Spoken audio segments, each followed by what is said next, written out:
bohong. Aku hanya memikirkan satu peraturan penting. Kenapa kau lakukan hari ini kalau kau bisa melakukannya besok? Hahaha. Few moments later.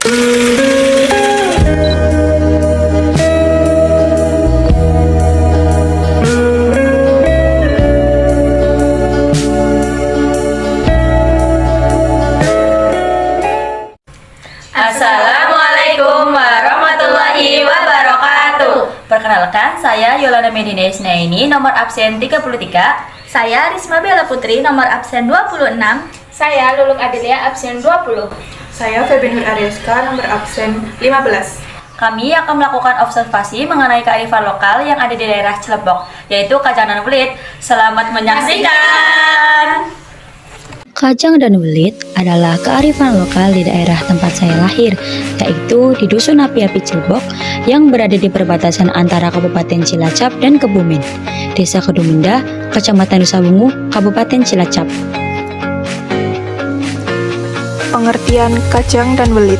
Kajang dan welit adalah kerajinan dari daun nipah yang disatukan dengan helai bambu tipis atau penunjuk untuk menyatukan lembaran-lembaran daun nipah sehingga bisa dijadikan dinding maupun atap rumah. Kajang berfungsi sebagai dinding rumah tradisional ataupun kandang, sedangkan welit digunakan untuk atap rumah tradisional ataupun kandang. Kenapa bisa dibilang kearifan lokal? Karena tidak semua wilayah bisa ditumbuhi oleh pohon nipah. Maka, tidak semua wilayah dapat membuat kajang dan welit ini, sehingga kajang dan welit ini hanya bisa dibuat di beberapa tempat. Oleh karena itu, disebut dengan kearifan lokal. A few moments later. Halo teman-teman, sekarang saya sedang bersama Ibu Ani, selaku salah satu pengrajin kajang dan welit di daerah ini. Halo Ibu, perkenalkan saya Yolanda dari kelas 12 S1. Izin mewawancari Ibu untuk menanyai tentang kajang dan welit ya. Iya. Yang pertama-tama, sejak kapan sih Ibu mulai membuat kajang dan welit?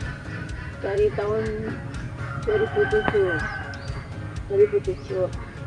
Selanjutnya, pertanyaan kedua, gimana sih Ibu pertama kali bikin welit? Di sini dari waktu masih kecil belajar. Berarti sudah dari kecil ya Bu sudah welit. Terus yang selanjutnya, siapa sih pembeli kerajinan kajang dan welit? Ada pengepulnya, setiap berapa hari sekali datang ambil. Oh, itu kayak berapa hari Bu kira-kira? Ya sekitar 2 atau 1 minggu.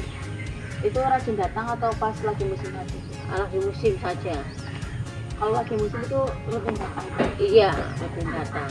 Terus tantangan membuat kajang dan welit itu apa sih Bu?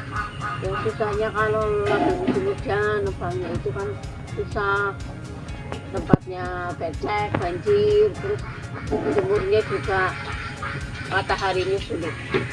Cara pembuatan kajang dan welit. Yang pertama, tebang pohon nipah dan ambil daun-daunnya. Yang selanjutnya, potong bambu untuk dijadikan penunjuk. Yang selanjutnya, bilah tipis-tipis bambu yang sudah dipotong dan ikat bagian ujungnya. Panjang penunjuk sekitar 180 cm. Untuk welit juga menggunakan bilah bambu yang tebal atau biasa disebut dengan jalon. Setelah penunjuk jadi, saatnya memotong daun nipah untuk kajang, karena welit daun nipahnya tidak perlu dipotong. Untuk kajang, potong daun nipah sepanjang 90 cm. Lalu, satukan lembaran-lembaran daun nipah yang sudah dipotong ujung bawah dan atasnya menggunakan penunjuk seperti ini. Setelah penunjuk menyatukan lembaran terakhir, maka kajang sudah jadi. Selanjutnya, untuk welit pembuatannya berbeda dengan kajang. Untuk welit, pertama-tama siapkan bilah bambu yang agak tebal atau jalon tadi, lalu patahkan daun nipah pada bilah bambu tersebut. Lalu kunci dan satukan lembar satu dengan lembar lainnya menggunakan penunjuk seperti ini. Setelah dibuat, kajang dan welit biasanya dijemur 1-3 hari hingga warnanya berubah kecoklatan. Setelah itu, barulah kajang digulung dalam jumlah sekitar 25 buah dalam satu gulungan, sedangkan welit ditumpuk dan diikat. Kajang dan welit pun sudah siap dijual. penjualan kacang dan welit ini bernilai Rp1.500. Untuk penjualannya, pengrajin biasanya menjual kacang dan welit ini dalam jumlah banyak kepada juragan langganan mereka yang biasa menghubungi jika pelanggan mereka membutuhkan kacang dan welit. Lalu, diberikan waktu sekitar 1 bulan untuk membuat kacang dan welit sesuai pesanan. Lalu akan diambil dan dibayar pada waktu yang telah disepakati. Mengapa kerajinan ini perlu dilestarikan? Karena ini merupakan kearifan lokal dari daerah Api-Api, Cilepok, dan sudah diwariskan turun-temurun.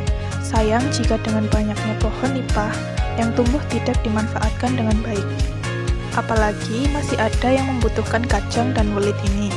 Penjualannya juga bisa membantu perekonomian rumah tangga walau sedikit. Sangat disayangkan jika kerajinan ini sampai punah karena tidak dilestarikan secara turun-temurun lagi. Kacang dan welit dilestarikan dengan cara melakukan pelatihan kepada para anak-anak muda saat waktu luang untuk membuat kacang dan welit. Selain itu, penjualan kacang dan welit juga bisa menggunakan teknologi mengingat kita hidup di zaman yang serba digital, seperti memposting dan mempromosikannya di media sosial atau menjualnya di e-commerce. Semoga videonya bermanfaat. Waalaikumsalam.